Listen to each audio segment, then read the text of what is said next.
Hey everyone, producer here. Before we get into today's episode, a quick heads up. This week's episode is a rerun, but it's one we really love and think is worth revisiting, whether it's your first time hearing it or not. Over the coming months, we will be sharing more of our favorite moments from the nearly 90 episodes we've put out so far as we take a little time behind the scenes to rework and reimagine what the next version of the show will look like. So thanks for being here, and let's get into it. This week, we are revisiting one of our standout conversations, our episode featuring Roni Jamesmeyer of Five9, and it's packed with timely insights on how AI is transforming healthcare contact centers. With Five9's 20-plus year evolution from dialer software to a cloud contact center leader, Roni brings a unique perspective shaped by her own journey from traditional cabling to hosted voice. In this episode, they discuss the rise of interactive virtual agents in healthcare, how AI is enhancing patient experience and satisfaction, and what it takes for healthcare organizations to meet today's consumer-driven expectations. If you're exploring how AI fits into your customer engagement strategy, especially in health tech, this conversation is packed with insights that you won't want to miss. Roni, welcome to Cut the Shit. How you doing today? Hey, I'm doing great. Thanks for inviting me. Absolutely. We're glad to have you. We've had, just so for your context, we've had a voice expert from our side of the table do an episode on Cut the Shit, but that's been a while ago. And his name is Waleed. He's got a deep background in the space, and so did a good job sort of presenting it from that perspective. But looking forward to having you on today to provide, really being knee deep in it on the provider side to kind of help, there's a lot of talk, obviously, about AI and what's going on with automation around all kinds of areas. So it'll be interesting to hear what that means inside the hosted voice space. So before we jump into all that good stuff, I always like to, kind of get my guests warmed up a little bit. So how about you tell us what's the most interesting use of technology or a hack that you've seen or heard about that you've maybe lately that you think you'd like to tell us about? I don't know if it's necessarily an interest. It's not a good use of technology or a hack, but I was at a conference, not too long ago. And I'll preface this with my middle son is in computer science in college. And anyway, at this conference, they took us on a tour. It was about security. And they took us on a tour of the dark web. And I was blown away by the stuff you can buy on the dark web. I mean, how dark it is. We were talking about on the healthcare side, we were talking about prescription pads and drugs, and then we were talking about, guns and other stuff, and it was talking about the onion. Anyway, I came home and I was like, I asked my son, I was like, because they were saying if you go home and if they know what this is, then you unplug all your routers and you just reset because that means they're on it. And I went home and I asked my son, I said, do you know about this? And he goes, oh, Mom, that's bad stuff. He's like, don't do that, So he was like, don't go there. And, so it was probably something I had never dealt with, right? But It is alive and well, the underworld of the dark web. And Yes. Then I think there's even more layers underneath that. So that was probably the most interesting thing. I've been in tech all my life, but I was not around that. So Eye-opening maybe is a way of describing that. Yeah. Very. Yeah. I mean, it's interesting because, that kind of stuff's been going on in the shadows forever. But for it all to be in sort of one centralized place like that that's like kind of scary. It's literally like a store. And they were even saying, hey, even the bad guys want 5-star ratings. So, they buy into because they're focused on customer service, right? Yeah. Oh my goodness. So yeah, it was quite surprising. Gotcha. Good deal. Well, thanks for sharing that. Let's get to the main event. So to get us started, how about give us a quick thumbnail sketch on your background and sort of how you got started in technology? Yeah, so I got started. I'm not a young person, so I have been around since before the internet. And I actually got started in my IT career in voice and data cabling. So this is when the internet was coming onto the scene and you were cabling for voice and data, jacks. And we did a lot in the universities, right? The dorm rooms, cabling, this before all the wireless. So I got started in voice and data cabling, then moved up, if you're familiar with the OSI model, the OSI stack. Said layer 1 physical cabling, not where I want to live. I moved up into layers 2, 3, and 4. I sold Cisco IT for a number of years. Did a lot of work in the federal space. So I was supporting the military, Indian Health, Army, Marines in selling IT equipment. And then managed to be in the right place at the right time when the Iraq war started, because I'm in Texas, and did a lot of business there. And then when the war ended in about 2008 and budgets dried up, I moved into healthcare because the budgets never dry up in healthcare. So I worked in the VA, military health, Indian health, and a lot of those areas there, and then moved into interactive patient care, walked a lot of hospital floors. I talked to a lot of, from biomed to nursing to patient experience and stuff. So my role at Five9 is the healthcare marketing manager to support all our healthcare endeavors, whether they're current accounts or whether prospect accounts.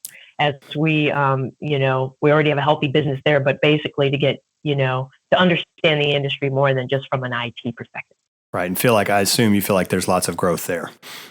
Absolutely. Yeah. It's always changing, like anything else. Sure. Well, you've obviously got you got the fleece on, and you mentioned Five9. So we know who you are and who you work for. Give us the rundown on Five9. Tell us who you guys are, what you do, and sort of why you're different. Yeah. So Five9 is a publicly traded company. You can go and see us on the NASDAQ, but we started in 2000 as an outbound dialer, believe it or not. And that is still one of our best products ever. And we built basically a cloud contact center platform around that starting in 2000. So up until the pandemic started, we were building this cloud contact, CCaaS, cloud contact center as a service. And the challenge was it secure? Oh my gosh, it's the internet. Is it safe? Is it secure? Then the pandemic hit. Everybody got sent home, and they're like, yeah, I'll take 2. I'll take 3. Just how fast can you get it set up? Right. We got to answer the phone. Yeah, I got to answer the phone. Everybody got sent home. You just needed a laptop, a headset, and some internet, and you were still able to do your business. And then all of a sudden it took off. So we were, that's pretty much where we've been, and verticalized too, as far as from a healthcare perspective, but in general, it's been growth from that point on. So that's what we've been doing. We've never been on premise at all. Always been on the cloud. So pretty much a 4-year sprint post pandemic, in terms of the healthcare before space. It was cool. Right? Yeah. I always call it. We were in the cloud before cloud was cool. Right. You were a dialer, like that. People who've been around phone systems. You kind of, that's not something everybody knows what that is. We are a telco at heart, right? So all right, I was going to say that's where those are your roots, right? I mean, in many ways, yeah. Well, you kind of gave us the background on sort of where things are. Have you seen, just in terms of volume and sort of the, I'll call it deal flow or prospect flow or opportunity flow, whatever you want to call it. In the last 12 months, have you guys seen a flattening out, or has it continued to sort of, obviously nothing was going to keep up probably with that pace in 2021, but have you continued to feel like the organic opportunities continue to grow? And I'm asking that because I'm wondering, does that mean that healthcare still more legacy oriented in terms of its contact center systems than maybe other sectors? I just don't know. Yes. So I think there's 2 parts to that question. In general, there's still the big move to getting people into the cloud. There's still most systems are on premise, and I think they said it probably wasn't going to get into mass adoption until 2025 from a movement to the legacy on premise systems in general in any industry to the cloud. Healthcare are laggards. I'd say next to the government, they're probably the second slowest to adopt new technology, but it isn't because they don't want to. I think it's just because it's complex. You've got patient records, you got a lot of different systems to deal with, you got a lot more regulation. So it's a slower go. Some might say they're quasi-government, given the nature of the reimbursement and the regulatory schemes, right? Correct. And we segment healthcare into pharma, life sciences, the provider, the payer space, and then the ecosystem, the med tech. So, they all have different unique use cases. So is it growing? Yes. Is it growing slow? And yes. And then you've got the AI component that's also bringing in a lot of the, I won't say challenges. They're just, they can be challenges or new opportunities, but also with challenges, right? Nothing's Nothing's a given. So you got this sort of telco roots, right? You've been cloud forever, or at least, not an on-prem solution forever with the dialer. When it comes to voice solutions more generally, and let's talk specifically about sort of Five9's answer to these questions. What kind of key problems are healthcare companies trying to solve with their, why are they wanting to do this? Let's sort of start there and then talk a little bit about why Five9, because no disrespect, but you're not the only show in town, right? There are other people Correct. that provide the same, they provide comparable systems. So what are the problems that healthcare companies are struggling to solve, or what jobs are they trying to do with their voice? And then what's Five9's answer to that? So, very good question. Some of the common problems in healthcare today, as they've come out of the pandemic, they're trying to get their sea legs and their financial stability. So that's there. Workforce shortages are huge. That's going to continue. Nurses are retiring at clips. Doctors, providers, their burnout. That's not going away, and that goes down to the contact center agents, down to the cleaning people. Right? They're just burned out. But also, healthcare now has to be more retail-like. They have to fight for their business. When we were growing up, you just went to the doctor. The doctor was there, and you worked around the doctor's hours. If they were open 8 to 5, you went when you could. Now, if you don't get the doctor you want, you're shopping. You're shopping around, and there's Yelp for these guys, Yelp reviews, and that. So financial institutions are trying to do a couple things. They're trying to attract the consumer to become a patient. So the salesy organization, the retail-like organization attraction, and then they're also trying to attract providers because they don't want them leaving, because every provider who leaves is a loss of dollars. So to combat that, or to address that, part of it is self-service. Part of it is what we call omni-channel, a lot of outreach on the preferred channel, just being more convenient to use, convenience in appointment scheduling, convenience in prescription refills, convenience in finding the right resource at the right time and being available. Now, it's a multi-pronged process. There's a lot of point products that are out there doing that today. You swing a dead cat, you can find a new one. There's a new business starting up tomorrow. But it's all about the data, and getting the data to collecting it in real time and making use of it. So I think some of the attractions that Five9 has is we're very, very data driven, have a lot of data reports, a lot of areas that we can collect data, because we're collecting it from the time the phone rings all the way to the interaction. But also, the omni-channel outreach too. And I just lost my train of thought. There was one more thing about the data. Oh, voice. I was going there. Thank you for that. I just reminded myself. About 25% of the calls in healthcare are eventually going to convert to voice. And that's unlike Amazon, or you buy a blue shirt. How many questions are there about buying a blue shirt? Does it fit? It's short, it's shrunk. Right. The universe of questions is limited, right? It's finite. Finite in the retail world, but not in healthcare. Your DNA is different than my DNA. And so you can get a large subset of calls contained, what we call self-contained, but there's always that, oh, by the way, I still need to speak to someone. My bill is wrong. I have an allergic reaction. I really want to know about my drug, if my drugs are, interfering with each other, et cetera. So there's a voice will never really go away in healthcare for that reason. And that's a good thing, actually. Well, yeah, I mean, I don't know about you, but I certainly have a different emotional connection to the healthcare experiences I have, as opposed to buying stuff on Amazon, right? I care a lot more about that than I do, and there's fear and trepidation depending on if you're having to see someone because there's a problem and you don't know what's going on, or there's a lot of emotions involved, and that almost, that's going to translate into people saying, I don't care how good your IVR is, or if you've got, I need to talk to somebody, right? There's that sort of human element to it that I think is never going away. It happens all the time. It even happens with me, right? You have family. I can't tell you how many times, if your child is sick, you're going to be very conservative. I just had this with my father. My father, about a year ago at Christmas, just fell. And he hurt his shoulder. And we're all like, should we take him to the ER? I mean, it's Christmas Eve and we're all around the table going, all right, how bad do you feel, Dad? I mean, and you're going to press that panic button in a New Right. York second. Right.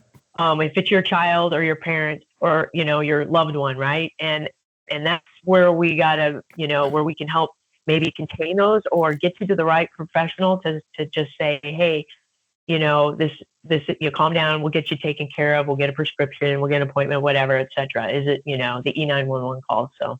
Yeah. So let's use that. I think that's maybe a good segue into sort of this interactive virtual agent concept that you guys are working on, right? Tell us a little bit about what an IVA is and what Five9 is doing there strategically. What's it supposed to do, and how does it help solve that problem you just described, where you've got, let's say a healthcare system right now is at 50% voice, meaning 50% of the calls are getting connected to a person, right? They've got an IVR, and some people are willing to deal with the phone tree, and other people are like, just give me somebody to talk to, right? So tell me about what role does an IVA play in that kind of an environment? Because my assumption is that's what a lot of current contact center, data looks like. Just my guess.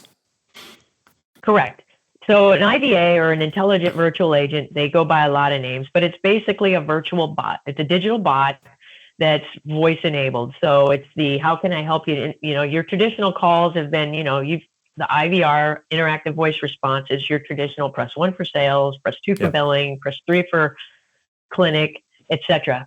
And those aren't working. It kind of hurts my heart because I've been in voice for a long time, and you would think that's pretty simple, but many people fat finger it. I know I can't remember by the time you get to 6. I'm like, well, what was 1 or 2? None of those fit me. What do I do now? It's, and so that's where you get into the complication of the IVR. So the virtual agent is the digital bot that's natural language that says, how can I help you today? I'd like to speak to a clinician. Okay, I heard you say a clinician. Can you give me more information? Or also authenticate. Every single healthcare call is pretty much got some personal health information in it, right? You got to validate that Roni is really Roni before she goes and you address what she's calling about. That's 20 to 30 seconds of every single call that a human agent doesn't need to be tackling. A virtual agent can collect that data, validate Roni, and steer Roni to the right area that she's interested in. And now you've gotten 20, 30, 40 seconds of a call taken care of before you deal with a human agent talking it. That's huge. That's huge. And maybe you can even contain that call because maybe Roni just wanted to know office hours, or, where do I park when I go to my appointment tomorrow, and stuff like that. So there's a lot of that a virtual agent can do. And where we see benefit is the authenticating and the call steering, because that is a huge problem. And what it actually does in some cases is you think it would decrease your call volume because you're containing a certain subset of calls. But in a couple instances, it's increased it because more calls are getting through now that you didn't know you were missing. And right. So we talked about the metrics, right? And I that sort of wait times and drops, and just not people being able to get through because of there's a natural capacity limitation there, right? Whereas this, if you're turning them right, you can get more into the pot, so to speak.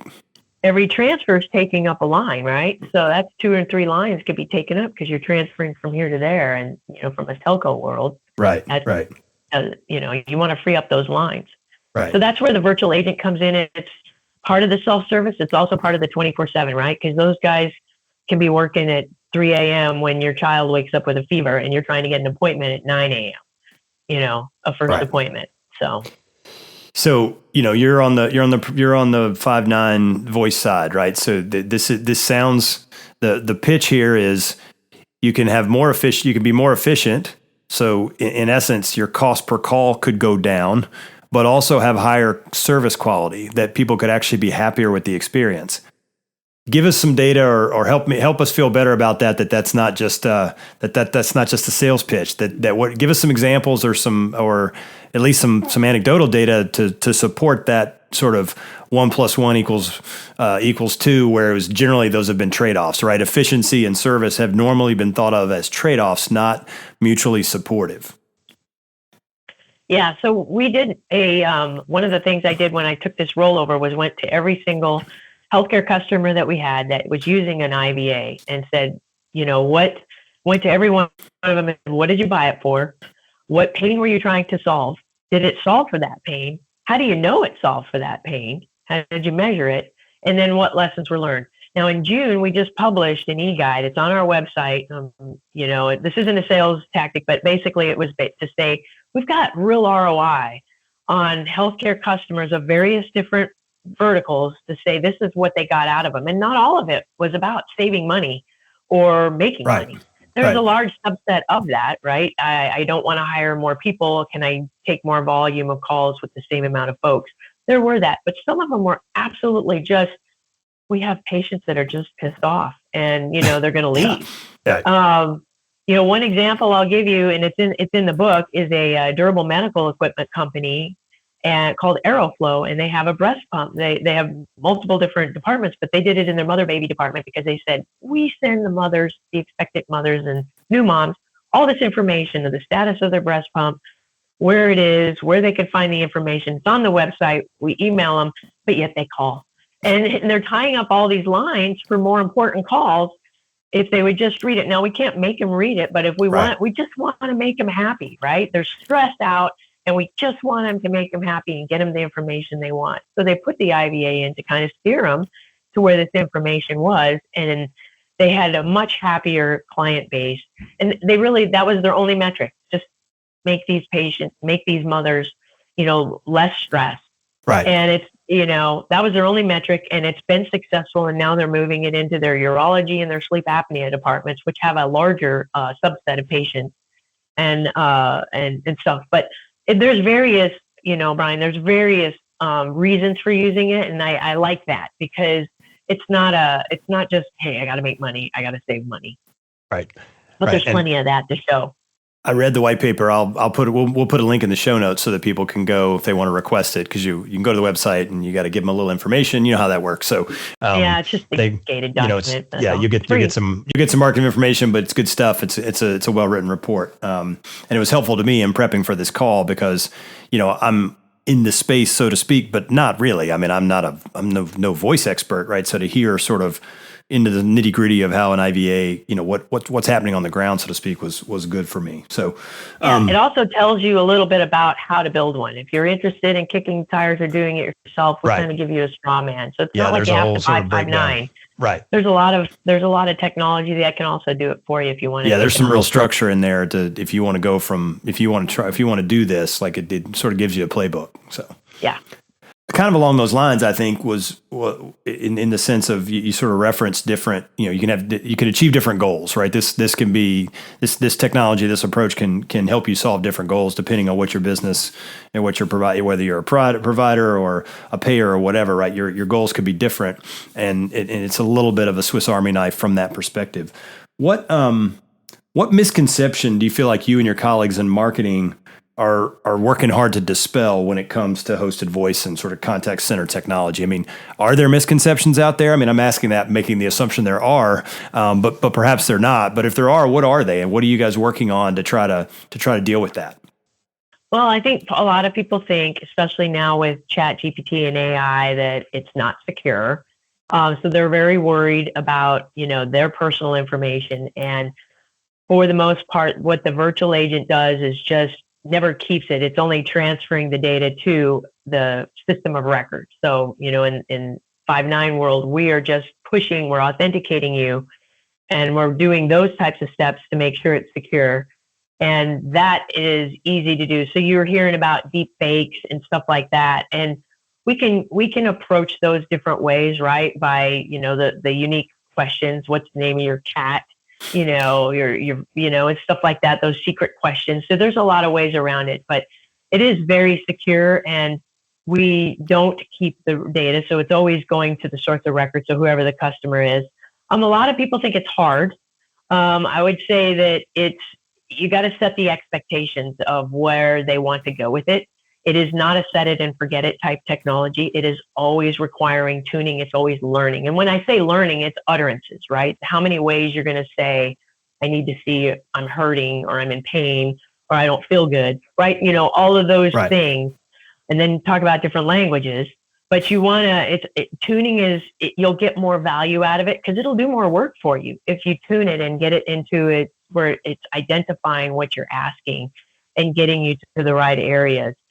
So those are some of the misconceptions. It is very secure. We can address those, but a lot of times when you're getting into the PII or your personal health, we're out of the picture by then, right? We're not clinicians. We are basically just trying to get you to the right area as fast as you can, as safely as you can. But we want you to be happy with it and not have many repeat calls and stuff like that. So does that answer your question? It does. One question I have, or that if I were a potential buyer in a decent sized healthcare system, I'd probably want to know what's my integration effort look like to make this baby work with my systems, and what's that piece of the puzzle look like for getting a system up and running? Yeah, and that's a good question, because in a health system, it depends on how many systems they have. And, a health system may be using their EHR for appointments. If it's an Epic or Oracle or NextGen or eClinical, then they'll have maybe in their outpatient area, they may have a different system. And so the biggest challenge, I would say, is how do you consolidate? Do they have a consolidated area to take calls, for all appointment calls to go here and then go out? Or do you have them come into different areas? Those are the challenges. But there's a lot of different systems. So those are the things we want to mine down and figure out and see how much of the tech stack we can reduce, because that is some of the areas of value to you, is if we can take some of those point products out and allow you to do more without it. That saves money, but it's also where your data is going to store, right? So it's I'm not sure I answered your question. There's no one real way to dictate. It's all about how many systems they have now, and they have a lot. The answer to that question is it depends, right? I mean, it depends. Yeah. And my assumption is you've got a bunch of pre-built integrations to the. Yeah. I mean, if someone's got an Epic EHR, it's not like you've never run across that before, right? That's correct. Pretty clean, or at least I wouldn't say clean. There's no such thing in healthcare, but it's not a custom homemade EHR system that somebody built 20 years ago that they're hold together with baling and wire that they want you to, provide a nifty integration into. That's a whole different ball of wax. Correct. You got it. Good deal. All right. So final question. When you think about the current situation, you think about Five9 and the business itself, and sort of, and maybe even more broadly, sort of the current state of voice, we'll just say hosted voice, because it's pretty much all going there. Like, it's not, the old phone lines are, I guess they'll hang around, but it's not really what we're doing anymore. So when we think about that ecosystem, do you feel optimistic or pessimistic about the future going forward, and why? I do feel optimistic, because I think, as I mentioned earlier, voice calls aren't going to completely go away. Will they drop and some be preferring digital channels and other metrics? Yes. But like I said, a lot of calls or percentage of calls will still go to voice. So that's not going to change. There's also, we're trying to connect to the internal clinical communications of the health system. So I see Cloud Contact Center as being an orchestration hub with what's pushed outside the health system. So remote telehealth, home care, patient at home systems, hospice, all that, because there is a big push for that. And that can be a lot of digital. But then you've got the health system inside, where you're basically, grandma got admitted last night, and you're calling in to find out where room grandma's in. And those are what we call answer transfers. And we're starting to see more connectivity where we're going to connect to those clinical systems where and voice is a part of that. It could be, paging, it could be the cell phone, who's on call, who's on duty, and connecting to those systems. So the whole idea is to have a unified journey, which it's not today. And it'll be a while before it gets there. But what Five9 is trying to do is connect those parts in where we fit. Voice is a component. It won't go away. It's not probably the main component, but it will still be there. Right. And maybe even redefine. It feels to me like we're sort of redefining voice, right? Because you're using that term specifically to mean human to human, right? But I can make an argument, at least intellectually, that talking to an IVA is a voice call. It's not with another human being, right? I mean, and there's potential future where the percentage of the capability that IVA continues to improve, and therefore the percentage of actual human-to-human conversations continues to go down, the skill sets of those people who are ultimately taking those human-to-human calls has to continue to go up, because the only reason they're getting there is because it's something pretty strange, right? Or it's pretty unique. It's a skill. Yeah, the skilled part, the skill-based part. So you're not wrong. And healthcare at the end of the day is a human. It's human-centric, right? I guess there may be one day, not my lifetime, where a robot will be taking care of us and it won't be a human, but I don't see that anytime soon. Yeah. So I don't think we're there yet. That's for sure. Yeah. That's for sure. All right. Well, listen, I always like to wrap up with something personal. It's not too personal, but it is personal. I know you're a busy person. Sounds like you got a lot going on, but tell us about something you've watched or read lately that you think others ought to check out. So not related to healthcare at all. We've totally been, fine. In fact, maybe even preferred. So no, yeah. So I have never watched The West Wing. So this new West Wing book came out called What's Next, which is the behind the scenes of West Wing. And so I was reading that, and we're like, no, I got to watch West Wing. And that show was probably 1999 or 2000 to 2006. Yep. And it's still the same conversations we're having today I'm just sitting there going, this is 20, 25 years ago. They're talking about the same problems, education vouchers and stuff. And you're like, oh my God, and nothing's moved. And so that was kind of a big, interesting fact is how little has moved on, and I know it's fiction. I know it's a TV series and fiction, but it's pretty ironic. Yeah, well, it's pretty realistic from that sense in terms of the issues and the topical kinds of. The Jed Bartlett administration was dealing with the same things that were topical then. And to your point, immigration was a problem in 2000, and it's a problem today, right? We haven't really moved much on that. To your point, school choice. That's not a new issue, right? Nominating Supreme Court justices, I was just like, holy cow. These are sort of, all playing out. I'll call them permanent. Because they're not, if they were easy to solve, we would have already fixed them, right? That's agreed. That's for sure. So, All right, last question. Tell us about your first technology memory as a child. Maybe it was a gaming system. Maybe it was an early stage computer. Who knows? An erector set. It could be, who knows? What was it for you? I remember I just remember a lot as a teenager, the telephone being in the kitchen with the long 15-foot telephone cord, and everybody running to the kitchen when the phone rang and grabbing it. And my father used to work for the phone company back in the day, and I was cleaning out his garage not too long ago, and there was a rotary phone on there, and my son was like, "What's that?" And I was like, so this was, precursor to the iPhone, and he's like, "What?"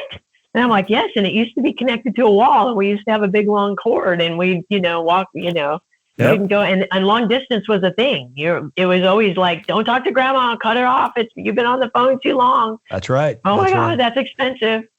So that's what I remember. We had a similar situation with our phone in the kitchen. And I remember in terms of technology, I don't know where my mom or dad found it, but they made these little things where you could plug them into the bottom of the handset and the cord would attach into it and it would spin so it wouldn't get so tangled up. And I remember thinking that was like the coolest thing. Like that's that's where we were in 1986 or whatever. That's exactly 85. right, man. It was a while ago. Yeah. That was a while ago. Not too long ago. Yeah, that's amazing how fast that's changed, though. To your point, there's, our children, my children don't really remember a home phone. If they do, it was a cordless. So it was kind of like a cell phone to them. I don't think they really knew the difference. And they certainly don't remember the world without cell phones. I know. Exactly. And I'm going to be like, when you have kids, you're going to say, I used to have this iPhone, and your kids will go, what's that? Yeah, they'll laugh about that too. I can't wait for that day. Yeah, that's right. That's right. All right, well, we'll wrap up there, Roni, and let you get back to it. Thanks again for taking time to be on the Cut the Shit. We really appreciate it. Yeah, this is great. I'm looking forward to, I listen to your podcast every once in a while, and I'm happy to be on it. So thank you very much. Very good deal. And 5.9 is that you guys are one of our partners. So we're excited to be in partnership with you. And we look forward to helping folks along the way who've got voice needs to make sure they get in front of you guys as well. Appreciate that. Good deal. We hope you enjoyed this episode. If you are enjoying the podcast, we'd appreciate it if you would become a subscriber wherever you get your podcasts. And if you could rate and review the show on Apple Podcasts and Spotify, that would really help us out. Or you can just go old school and tell your friends, your family, your colleagues, and hell, anybody else who you think might want to hear something like this to listen in. If you're on social media, make sure to follow us on TikTok at CutTheShitPod, all one word, where we post lots of clips from the podcast. And last but not least, you can also watch the YouTube version of the show on our YouTube channel at Plow Networks. Until next time, take care and have a great day.